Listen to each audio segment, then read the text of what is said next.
Hi friends, కరివేపాకు పొడి చేస్తున్నాను చూడండి ఫ్రెండ్స్. ఎలా చేస్తున్నానో ప్రతి ఒక్కరూ మొదటి ముద్దలో కరివేపాకు పొడి వేసుకొని ఒక ముద్ద తింటే చాలా మంచిది హెల్త్కి. ధనియాలు,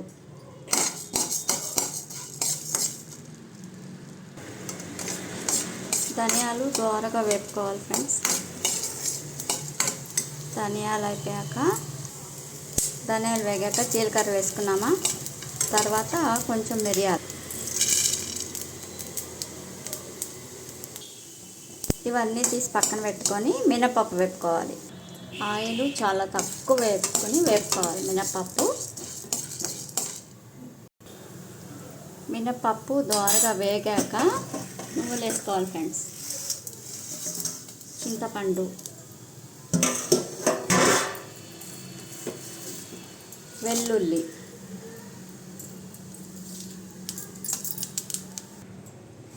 అన్నీ వేపుకున్నాం కదా ఫ్రెండ్స్. లాస్ట్లో కరివేపాకు, ఇది కూడా మా గార్డెన్లో పండిందే కరివేపాకు, ఆర్గానిక్గా పండించిందే. లాస్ట్లో కరివేపాకు వేపుకొని సిమ్లో పెట్టుకొని వేపుకోవాలి. దీన్ని కూడా కొంచెం 1 or 2 drops ఆయిల్ వేసి వేపుకోవాలి. సిమ్లో పెట్టుకొని మరీ మాడిపోకుండా పచ్చి వాసన పోయేదాకా కరివేపాకు వేపుకోవాలి ఫ్రెండ్స్.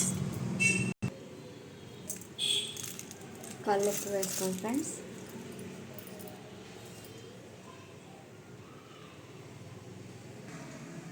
అన్నీ వేపాను ఫ్రెండ్స్.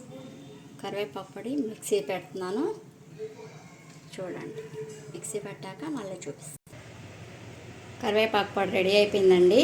ఇప్పుడు సీజన్ మారింది కదా, వర్షాలు అయిపోయాక చలికాలం స్టార్ట్ అవుతుంది.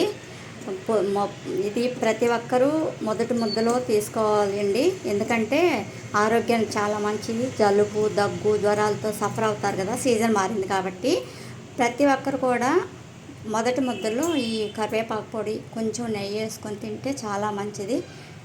అన్ని విధాలుగా కూడా ఒకసారి మీరు అందరు కూడా ట్రై చేయండి. Okay friends, bye. Thank you. నచ్చితే లైక్ చేయండి, షేర్ చేయండి, సబ్స్క్రైబ్ చేయండి. Thank you.